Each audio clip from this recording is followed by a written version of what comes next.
I was born with spastic cerebral palsy, which is a neuromuscular disorder, which is basically a fancy clinical way of saying that my muscles do not speak the same dialect as my brain.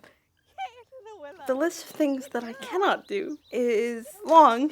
I cannot walk, stand, wash my own hair, or tie my own shoes. But I can keep a 2-year-old interested for 5 minutes, which is a feat.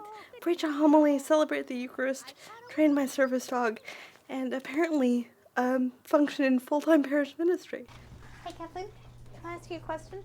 I never thought much about my disability, about my body when I was growing up. It wasn't until I got to college that I started thinking perhaps it was time to figure out what being a Christian with a disability actually meant. We went to chapel every Tuesday in the Wren building, and in order to get into the chapel, I used an outdoor lift that would help me to ascend a flight of stairs. One Holy Week, I got on the lift to go down, and it creaked down about 6 inches and stopped dead. So there I was, in my wheelchair at 10:45 at night on Monday, Thursday, suspended 6 feet above the pavement, with absolutely no way to get down. And I looked at my friends, and they looked at me, and we scratched our heads a little bit.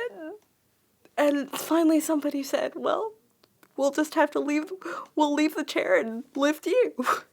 So we unstrapped me, and somebody held my shoulders, and somebody held my legs, and somebody held my Book of Common Prayer. Because good Episcopalians don't go anywhere without the Book of Common Prayer. And they lifted me down. And I remember it was while I was spread-eagled above the pavement.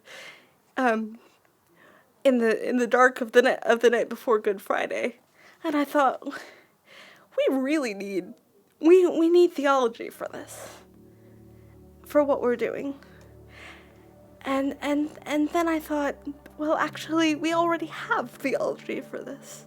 Now you are the body of Christ, and individually members of it. And then I looked at the Gospels, and I saw, and God became this body too. Not any body, one particular body, in Galilee, at a particular point in history. Jesus' particular body is the body that was broken on the cross, and then raised again after 3 days, still bearing the wounds of the cross. And God, who can make oceans, and elephants with ears the size of tablecloths, and blue butterflies, and all the wonderful things that we see around us, could surely have found the power to close those wounds, and to resurrect the Son of God in a perfectly whole body. So the fact that God did not choose to do that tells me something mysterious about how God wishes to be in the world. God never chooses to be with us except to be with us in our brokenness. What the body of Jesus shows us is a kind of wholeness that does not depend on physical perfection. If I am a body, and you are a body, and we are relating to each other as two people who are fully present in our own flesh, then it's much easier for us to understand what it means that God is fully present in flesh.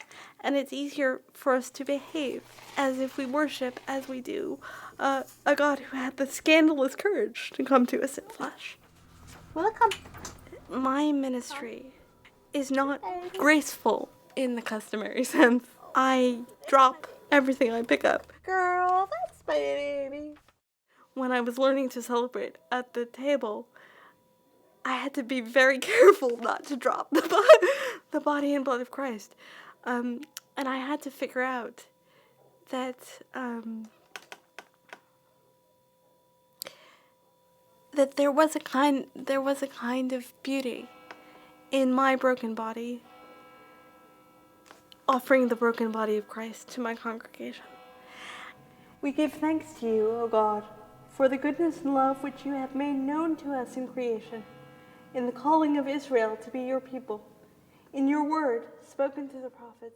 So at the Eucharist, that we encounter intimately God's brokenness, and that God's brokenness encounters our own, so that when I take the broken body of Christ in my hands, and I cradle it in my palms, and I hold it on my tongue, What's happening is that God's brokenness, God's disability, God's humility, whatever word you want, becomes a part of my own.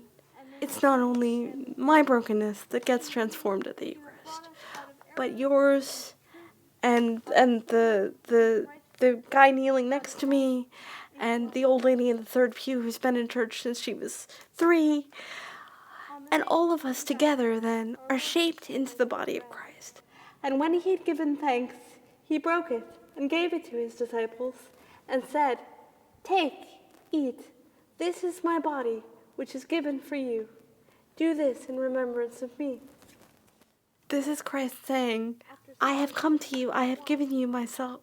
Now give me your body to do those things that I would do, to touch and to heal and to bless and to walk with dirt on our skin together through the world.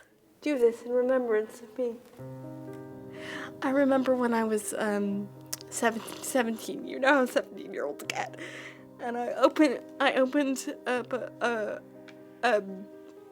beauty magazine in the grocery store. I forget which one. And I saw a picture of a girl who was wearing the same clothes that I happened to be wearing that day. It was really fortunate or unfortunate, depending on your perspective. And she looked so much more beautiful than I ever could. You know, she was 15 pounds lighter, and her hair was beautifully done, and she had great makeup, and she'd probably been airbrushed to seventh heaven. But I looked at that picture, and I thought, I will never get there. And I spent most of the next year in a fit of teenage peak, trying to avoid my body entirely. Not looking in mirrors, not skipping my physical therapy appointments. Just, it was basically an extended temper tantrum, I think. But it was painful, and when we set up for ourselves ideals that are the wrong ideals and that we simply can't reach, if we can't reach them, when we realize we can't reach them, it becomes so much easier just to shut off and say, well, fine, I can't be that. I can't be the perfect pastor. I can't be the perfect supermodel. I just can't do it. So I'm gonna stop. I can't deal with the guilt. I can't deal with the pressure. And that's just it.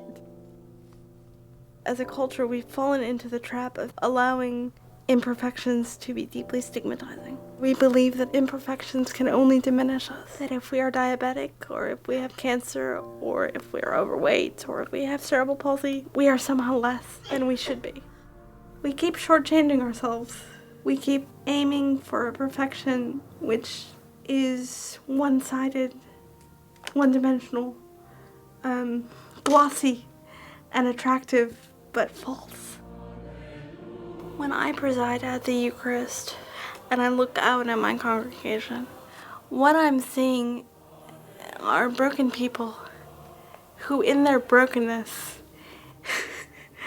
and in their arguments and in their nitpicky, I don't want to sit in the third pew, I always sit in the fourth pew, or we changed the altar cushions, I like them when they're blue and now they're red. In their humanness and their preoccupations and their worries and their pain are, just as I am, broken bodies, broken people walking towards wholeness. It says something about God, that God would call and consecrate and ordain a priest who is going to drop the broken body of Christ at some point in her ministry, and that God does not mind. My job is to remember where we're going when my congregation can't, and to remind them week by week and day by day. Learn to become so aware of yourself and so aware of what God is doing in your life and in the life of the community around you, that everything you do shows forth the glory of God, even the imperfections. Here ended the lesson.